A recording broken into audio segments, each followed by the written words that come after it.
তো আজি বীৰ ৰাঘৱ মৰাণ চৰকাৰী আদৰ্শ মহাবিদ্যালয় ডুমডুমাৰ আজি পঞ্চম বাৰ্ষিক প্ৰতিষ্ঠা দিৱস আৰু প্ৰতিষ্ঠা দিৱসৰ দিনা আমি অনুষ্টুপীয়াকৈ কাৰ্যসূচী ৰাখিছিলোঁ যদিও ছাত্ৰ ছাত্ৰীসকল আহিছে আৰু বিশেষভাৱে আজিৰ দিনটো অত্যন্ত গুৰুত্বপূৰ্ণ এইবাবেই যে আমি বিশ্ববিদ্যালয় অনুদান আয়োগৰ আৰু ৰাষ্ট্ৰীয় শিক্ষানীতি 2020ৰ আধাৰত আমি এগৰাকী এই অঞ্চলৰ বুৰঞ্জীবিদক এই মহাবিদ্যালয়ৰ প্ৰফেচাৰ অফ প্ৰেক্টিছ হিচাপে আমি তেখেতক আজি এপইণ্টমেণ্ট কৰিছোঁ আৰু এই এপইণ্টমেণ্টৰ যোগেদি আমি নিশ্চিতভাৱে অঞ্চলটোৰ ঐতিহাসিক যি ঘটনা প্ৰবাহৰ সম্পৰ্কত আমাৰ ছাত্ৰ ছাত্ৰীয়ে ব্যৱহাৰিক জ্ঞান নিশ্চিতভাৱে লাভ কৰিব। তাৰ উপৰিও মহাবিদ্যালয়ৰ যিখন বাৰ্ষিক আমাৰ নিউজ লেটাৰ, এই নিউজ লেটাৰখন আজি আনুষ্ঠানিকভাৱে উন্মোচন কৰা হ'ল। তাৰ উপৰিও আমাৰ বতাহত ভাগি গৈছিল ঘৰবিলাক আৰু এই ঘৰবিলাক আমি পুনৰ নিৰ্মাণ কৰিছোঁ। ইতিমধ্যে আমাৰ মহাবিদ্যালয়খন অস্থায়ীভাৱে আছোঁ যদিও স্থায়ীকৈ নিৰ্মাণ কৰি থকা হৈছে আৰু অসমৰ সন্মানীয় মুখ্যমন্ত্ৰী তেখেতৰ বলিষ্ঠ পদক্ষেপত আৰু আমাৰ ডুমডুমাৰ এগৰাকী ভিজনেৰী আমাৰ বিধায়ক, তেখেত বৰ্তমান কেবিনেট মন্ত্ৰী, তেখেতলোকৰ আচলতে সদিচ্ছাৰ ওপৰতে ভিত্তি কৰি মহাবিদ্যালয়খনে মাটি পাবলৈ সক্ষম হ'ল আৰু এতিয়া খুব সমকালীন ক্ষিপ্ৰতাৰে কলেজৰ স্থায়ী কাম কাজ আৰম্ভ হৈ গৈছে আৰু মই ভাবোঁ যে 2026ত আমি আমাৰ প্ৰতিষ্ঠা দিৱস নিশ্চিতভাৱে আমি তাতে পাতিবলৈ কাৰণে চাগে আমি সক্ষম হ'ম।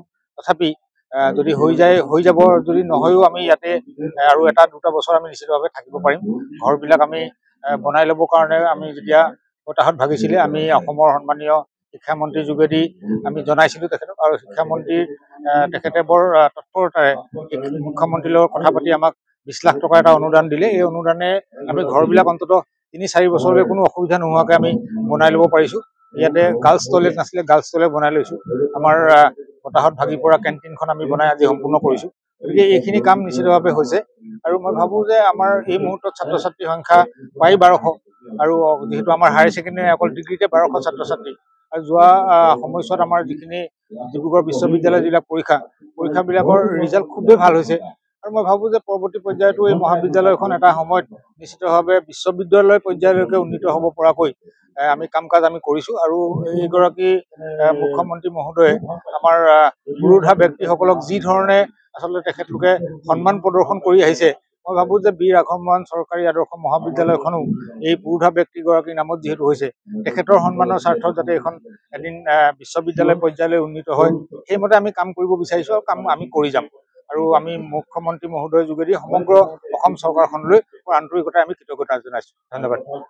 তো আজি বীৰ ৰাঘৱ মৰাণ চৰকাৰী আদৰ্শ মহাবিদ্যালয় ডুমডুমাৰ আজি পঞ্চম বাৰ্ষিক প্ৰতিষ্ঠা দিৱস আৰু প্ৰতিষ্ঠা দিৱসৰ দিনা আমি অনুষ্টুপীয়াকৈ কাৰ্যসূচী ৰাখিছিলোঁ যদিও ছাত্ৰ ছাত্ৰীসকল আহিছে আৰু বিশেষভাৱে আজিৰ দিনটো অত্যন্ত গুৰুত্বপূৰ্ণ এইবাবেই যে আমি বিশ্ববিদ্যালয় অনুদান আয়োগৰ আৰু ৰাষ্ট্ৰীয় শিক্ষানীতি 2020ৰ আধাৰত আমি এগৰাকী এই অঞ্চলৰ বুৰঞ্জীবিদক এই মহাবিদ্যালয়ৰ প্ৰফেচাৰ অফ প্ৰেক্টিছ হিচাপে আমি তেখেতক আজি এপইণ্টমেণ্ট কৰিছোঁ আৰু এই এপইণ্টমেণ্টৰ যোগেদি আমি নিশ্চিতভাৱে অঞ্চলটোৰ ঐতিহাসিক যি ঘটনা প্ৰবাহৰ সম্পৰ্কত আমাৰ ছাত্ৰ ছাত্ৰীয়ে ব্যৱহাৰিক জ্ঞান নিশ্চিতভাৱে লাভ কৰিব।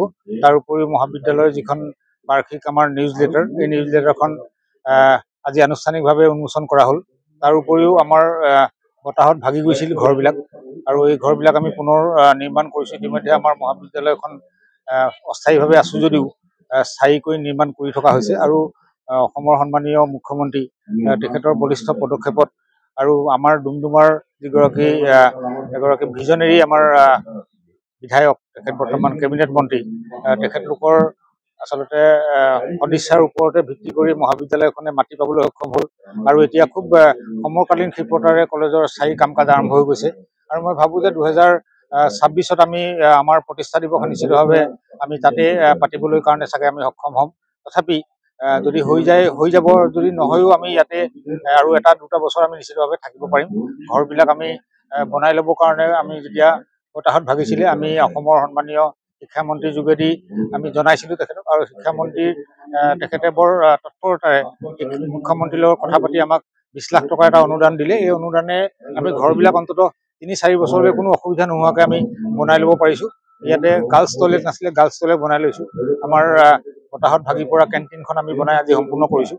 গতিকে এইখিনি কাম নিশ্চিতভাৱে হৈছে আৰু মই ভাবোঁ যে আমাৰ এই মুহূৰ্তত ছাত্ৰ ছাত্ৰীৰ সংখ্যা প্ৰায় 1200 আৰু যিহেতু আমাৰ হায়াৰ ছেকেণ্ডেৰী অকল ডিগ্ৰীতে 1200 ছাত্ৰ ছাত্ৰী আৰু যোৱা সময়ছোৱাত আমাৰ যিখিনি ডিব্ৰুগড় বিশ্ববিদ্যালয়ৰ যিবিলাক পৰীক্ষাবিলাকৰ ৰিজাল্ট খুবেই ভাল হৈছে আৰু মই ভাবোঁ যে পৰৱৰ্তী পৰ্যায়তো এই মহাবিদ্যালয়খন এটা সময়ত নিশ্চিতভাৱে বিশ্ববিদ্যালয় পৰ্যায়লৈকে উন্নীত হ'ব পৰাকৈ আমি কাম কাজ আমি কৰিছোঁ। আৰু এইগৰাকী মুখ্যমন্ত্ৰী মহোদয়ে আমাৰ পুৰোধা ব্যক্তিসকলক যি ধৰণে আচলতে তেখেতলোকে সন্মান প্ৰদৰ্শন কৰি আহিছে, মই ভাবোঁ যে বীৰ ৰাঘৱ মৰাণ চৰকাৰী আদৰ্শ মহাবিদ্যালয়খনো এই পুৰোধা ব্যক্তিগৰাকীৰ নামত যিহেতু হৈছে, তেখেতৰ সন্মানৰ স্বাৰ্থত যাতে এখন এদিন বিশ্ববিদ্যালয় পৰ্যায়লৈ উন্নীত হয়, সেইমতে আমি কাম কৰিব বিচাৰিছোঁ আৰু কাম আমি কৰি যাম।